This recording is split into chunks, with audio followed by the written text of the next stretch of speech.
ನಮಸ್ಕಾರ ಸ್ನೇಹಿತರೆ, ಇವತ್ತಿಂದ ಕಾರ್ತಿಕ ಮಾಸ ಶುರುವಾಗಿದೆ. ಎಲ್ಲಾ ತಿಂಗಳುಗಳಿಗಿಂತಲೂ ಕಾರ್ತಿಕ ಮಾಸ ತುಂಬಾ ಪ್ರತ್ಯೇಕವಾದುದು. ಮುಖ್ಯವಾಗಿ ಹಿಂದೂಗಳಿಗೆ ಇದು ಅತಿ ಪವಿತ್ರವಾದ ತಿಂಗಳು. ಈ ತಿಂಗಳು ಹರಿ ಮತ್ತು ಹರ ಇಬ್ಬರಿಗೂ ಅತಿ ಪ್ರಿಯವಾದುದು. ಈ ತಿಂಗಳಿನಲ್ಲಿ ಮಾಡುವ ಶಿವಾರಾಧನೆಗೆ ವಿಶೇಷವಾದ ಪುಣ್ಯಫಲ ಲಭಿಸುತ್ತದೆ ಎಂದು ಕಾರ್ತಿಕ ಪುರಾಣ ಹೇಳುತ್ತಿದೆ. ಕಾರ್ತಿಕ ಪುರಾಣವನ್ನು ಕಾರ್ತಿಕ ಮಾಸದಲ್ಲಿ ಓದುವುದು ಅಥವಾ ಕೇಳುವುದು ಮಾಡಬೇಕು.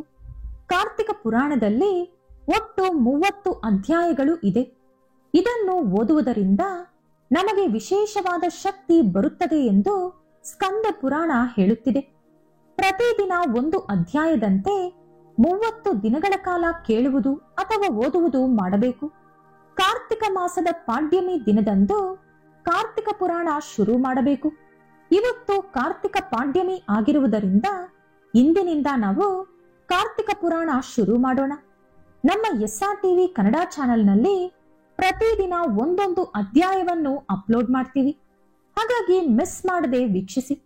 ವಿಡಿಯೋ ಸ್ವಲ್ಪ ಲೆಂಥಿ ಆಗಿರುತ್ತೆ, ಯಾಕಂದ್ರೆ ಇದು ಫಸ್ಟ್ ಎಪಿಸೋಡ್ ಆಗಿರೋದ್ರಿಂದ ಡೀಟೇಲ್ ಆಗಿ ಪುರಾಣ ಯಾವ ರೀತಿ ಶುರುವಾಯಿತು ಅನ್ನೋದನ್ನೆಲ್ಲ ಎಕ್ಸ್ಪ್ಲೈನ್ ಮಾಡಬೇಕಾಗುತ್ತೆ.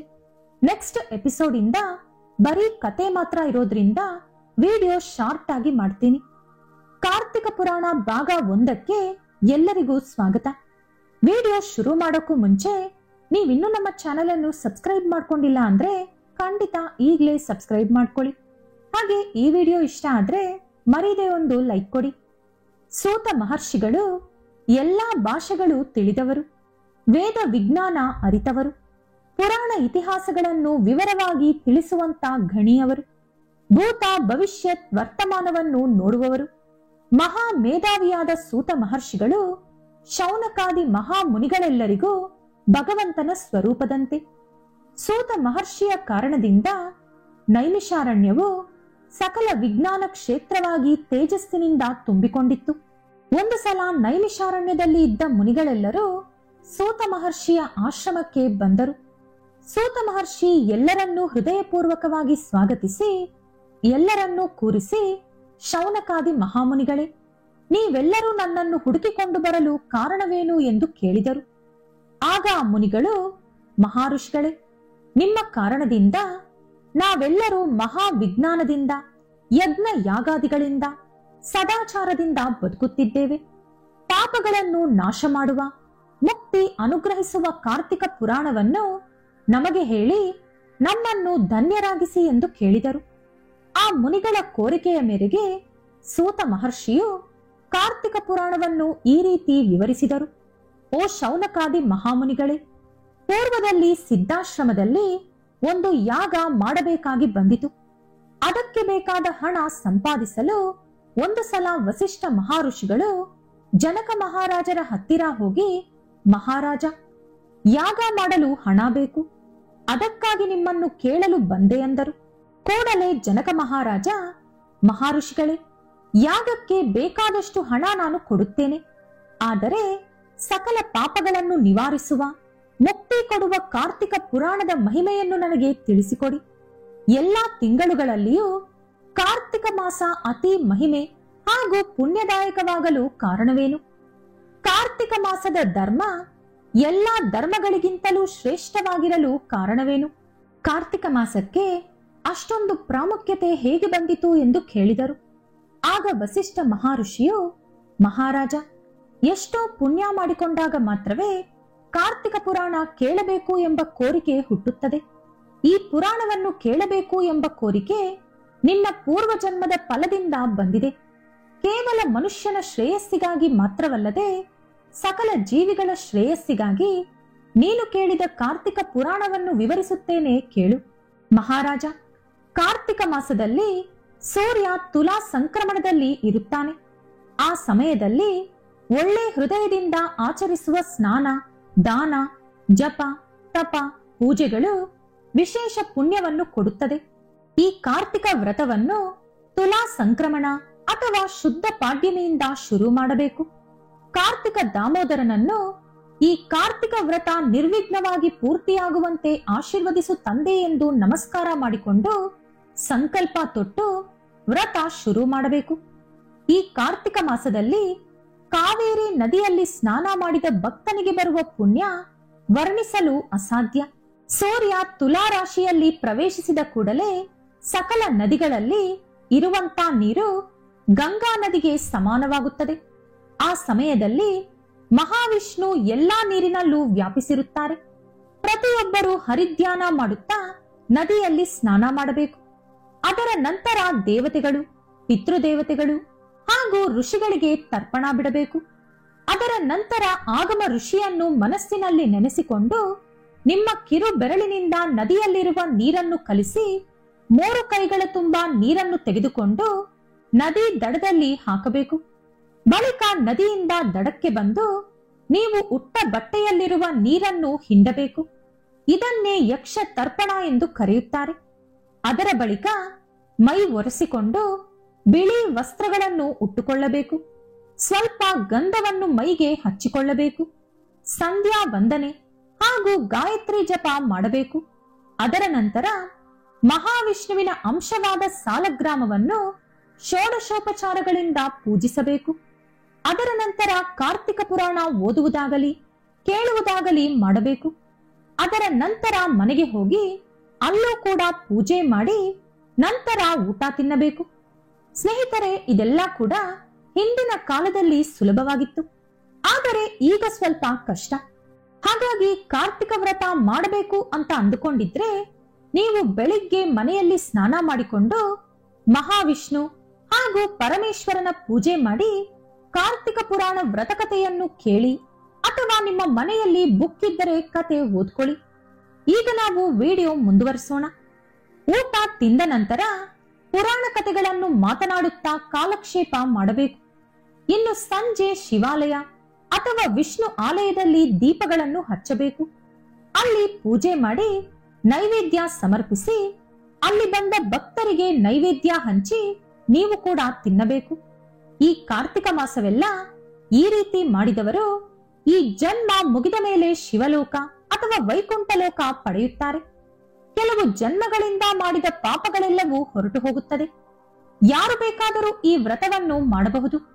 ಇದಕ್ಕೆ ವಯಸ್ಸಿನ ಭೇದವಾಗಲಿ ವರ್ಣ ಭೇದವಾಗಲಿ ಇಲ್ಲ. ಎಲ್ಲರೂ ಇದನ್ನು ಆಚರಿಸಿ ಮೋಕ್ಷ ಪಡೆಯಬಹುದು.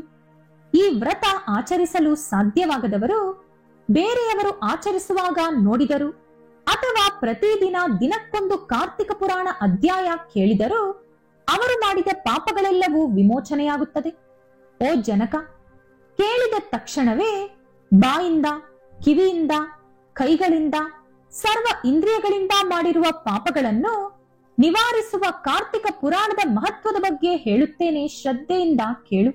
ಕಾರ್ತಿಕ ಮಾಸದ ಸೋಮವಾರದಂದು ವ್ರತ ಮಾಡಿದವರು ಶಿವಾನುಗ್ರಹ ಪಡೆಯುತ್ತಾರೆ.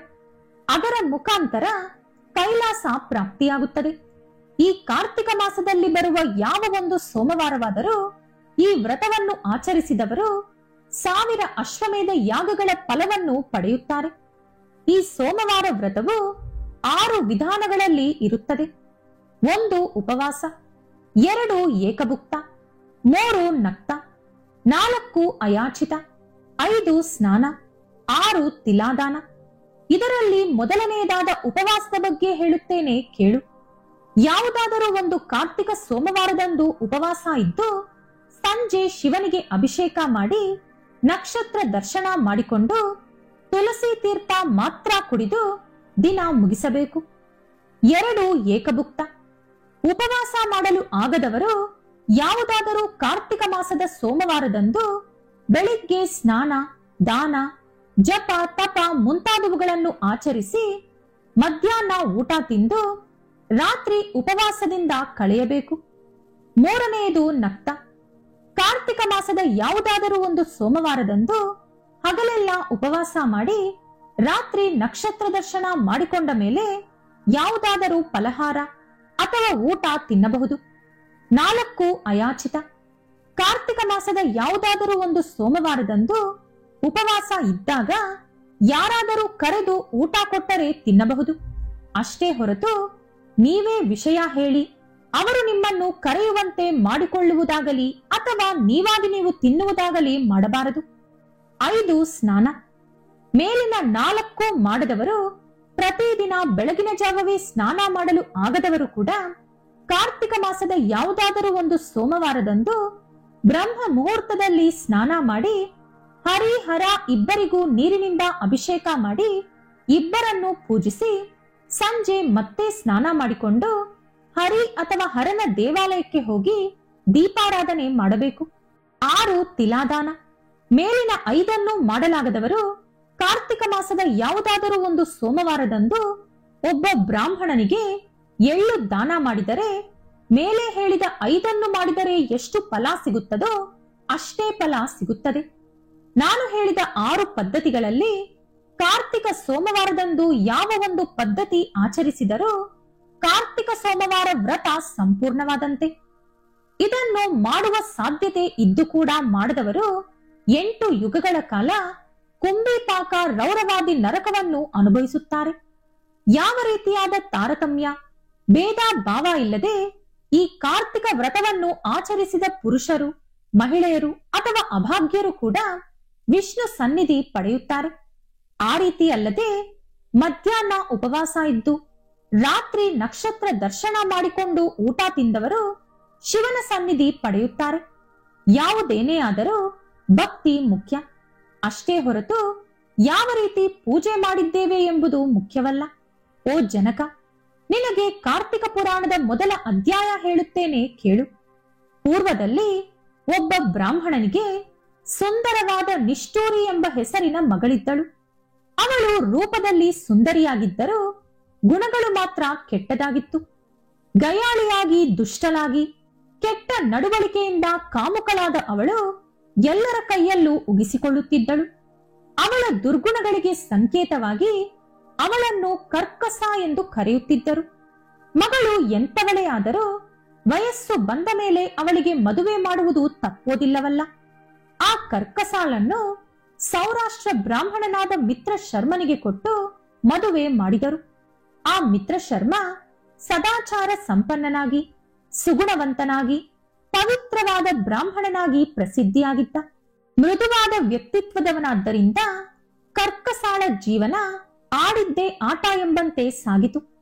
ಕರ್ಕಸ ಪ್ರತಿದಿನ ಗಂಡನನ್ನು ಬೈಯುತ್ತಿದ್ದಳು, ಹೊಡೆಯುತ್ತಿದ್ದಳು, ಅನೇಕ ಅವಮಾನಗಳಿಗೆ ಗುರಿಯಾಗಿಸುತ್ತಿದ್ದಳು. ಆದರೂ ಕೂಡ ಅಭಿಮಾನವಂತನಾದ ಮಿತ್ರ ಶರ್ಮ ಲೋಕಕ್ಕೆ ಹೆದರಿ ಹೆಂಡತಿಯನ್ನು ಬಿಡದೆ ಆಕೆ ಕೊಡುವ ನೋವುಗಳನ್ನೆಲ್ಲ ಸಹಿಸಿಕೊಳ್ಳುತ್ತಿದ್ದ. ಅವರವರ ಪಾಪಕ್ಕೆ ಅವರು ಶಿಕ್ಷೆ ಅನುಭವಿಸುತ್ತಾರೆ ಅಂದುಕೊಂಡು ಅವನನ್ನು ಅವನೇ ಸಮಾಧಾನ ಮಾಡಿಕೊಳ್ಳುತ್ತಿದ್ದ. ಗಂಡನ ಮೃದು ಸ್ವಭಾವವನ್ನು ಆಸರೆಯಾಗಿ ಇಟ್ಟುಕೊಂಡ ಕರ್ಕಸ ಎಲ್ಲಾ ಕೆಟ್ಟ ಅಭ್ಯಾಸಗಳನ್ನು ಕಲಿತುಕೊಂಡು ಕೊನೆಗೆ ಅಕ್ರಮ ಸಂಬಂಧಗಳನ್ನು ಕೂಡ ಇಟ್ಟುಕೊಂಡು ಅವಳ ಕೋರಿಕೆಗಳನ್ನು ಈಡೇರಿಸಿಕೊಳ್ಳುತ್ತಿದ್ದಳು. ಗಂಡ ಹಾಗೂ ಅತ್ತೆ ಮಾವನಿಗೆ ಸ್ವಲ್ಪ ಬೆಲೆ ಕೂಡ ಕೊಡುತ್ತಿರಲಿಲ್ಲ. ನಿರ್ಲಕ್ಷ್ಯವಾಗಿ ಕಾಣುತ್ತಿದ್ದಳು.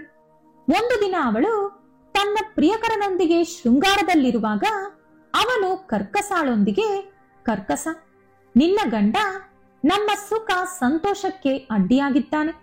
ಅವನೇ ಇಲ್ಲದಿದ್ದರೆ ನಾವಿಬ್ಬರೂ ಎಲ್ಲಾ ಸಮಯದಲ್ಲೂ ಎಲ್ಲಾ ರೀತಿಯಾದ ಸುಖ ಸಂತೋಷವನ್ನು ಅನುಭವಿಸುತ್ತಾ ಇರಬಹುದಾಗಿತ್ತು ಎಂದು ಹೇಳಿದ. ಆ ಮಾತು ಕೇಳಿದ ಕೂಡಲೇ ಕರ್ಕಸಾಳಿಗೆ ಒಂದು ದುರ್ಬುದ್ಧಿ ಹುಟ್ಟಿತು. ಹೇಗಾದರೂ ಗಂಡನನ್ನು ಕೊಲ್ಲಬೇಕೆಂದು ತೀರ್ಮಾನಿಸಿದಳು. ಅವಳ ಗಂಡ ಗಾಢವಾದ ನಿದ್ರೆಯಲ್ಲಿರುವಾಗ ಒಂದು ದೊಡ್ಡ ಕಲ್ಲನ್ನು ತಂದು ಅವನ ತಲೆಯ ಮೇಲೆ ಹಾಕಿ ಕೊಂದು ಬಿಟ್ಟಳು. ಅವನ ದೇಹವನ್ನು ಅವಳೇ ಹೊತ್ತುಕೊಂಡು ಹೋಗಿ ಒಂದು ಪಾಳು ಬಿದ್ದ ಬಾವಿಯೊಳಗೆ ಎಸೆದಳು. ಅವಳ ಹತ್ತಿರ ಬರುತ್ತಿದ್ದ ಪುರುಷರ ಹಿನ್ನೆಲೆ ಬಲವಾಗಿ ಇದ್ದುದರಿಂದ ವಿಷಯ ಗೊತ್ತಾದರೂ ಕೂಡ ಯಾರು ಅವಳನ್ನು ಏನು ಅನ್ನುವ ಧೈರ್ಯ ಮಾಡಲಿಲ್ಲ. ಅತ್ತೆ ಮಾವ ಕೂಡ ಹೆದರಿ ಸ್ವಂತ ಮನೆಯನ್ನು ಬಿಟ್ಟು ಅಲ್ಲಿಂದ ದೂರ ಹೊರಟು ಹೋದರು. ಇನ್ನು ಸ್ವತಂತ್ರವಾದ ಕರ್ಕಸ ಹಲವಾರು ಪುರುಷರ ಜೊತೆ ಸಂಬಂಧ ಇಟ್ಟುಕೊಂಡು ಯಾವಾಗಲೂ ಶೃಂಗಾರದಲ್ಲಿ ಮುಳುಗಿರುತ್ತಿದ್ದಳು. ಅಷ್ಟೇ ಅಲ್ಲದೆ ಅವಳಂತ ಇನ್ನೆಷ್ಟೋ ಜನ ಮಹಿಳೆಯರನ್ನು ಕರೆತಂದು ಮನೆಯಲ್ಲಿ ಇಟ್ಟುಕೊಂಡು ಅವರ ಜೊತೆಯೂ ಕೂಡ ವ್ಯಭಿಚಾರ ಮಾಡಿಸುತ್ತಿದ್ದಳು. ಆದರೆ ಕಾಲ ಯಾವಾಗಲೂ ಒಂದೇ ರೀತಿ ಇರುವುದಿಲ್ಲವಲ್ಲ. ವಯಸ್ಸು ಬೆಳೆಯುತ್ತಿದ್ದಂತೆ ಅವಳ ಶಕ್ತಿ ಕಡಿಮೆಯಾಗುತ್ತಾ ಬಂತು.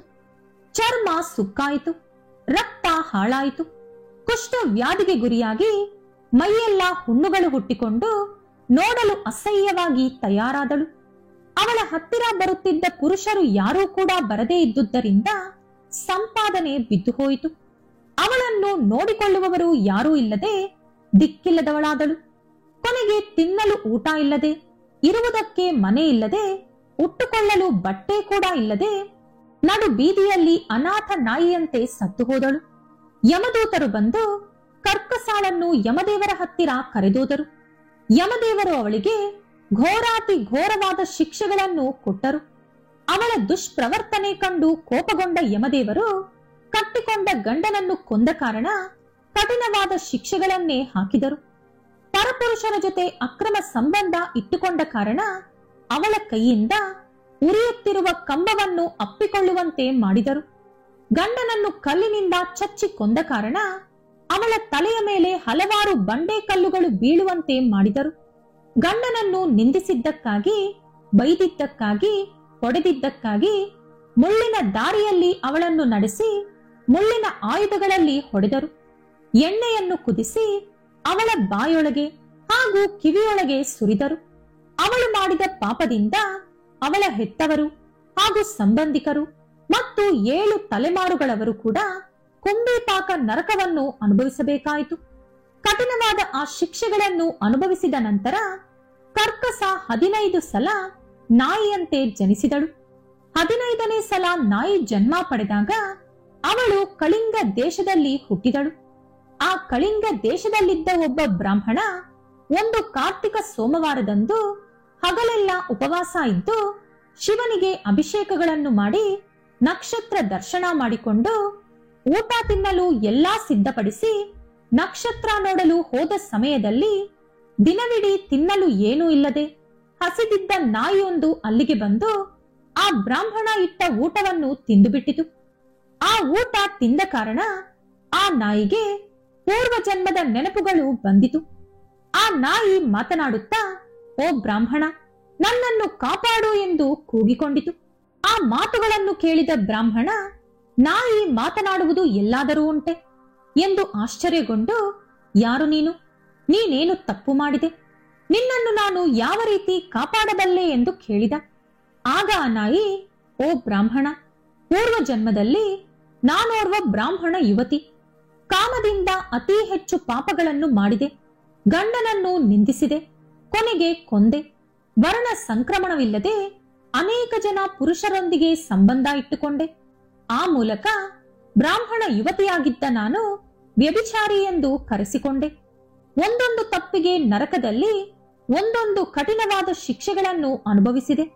ಎಷ್ಟೋ ಚಿತ್ರಹಿಂಸೆಗಳನ್ನು ಅನುಭವಿಸಿದ ಮೇಲೆ 15 ಸಲ ನಾಯಿ ಜನ್ಮ ಪಡೆದೆ. ಇದು ನಾಯಿಯಾಗಿ ನನ್ನ 15ನೇ ಜನ್ಮ.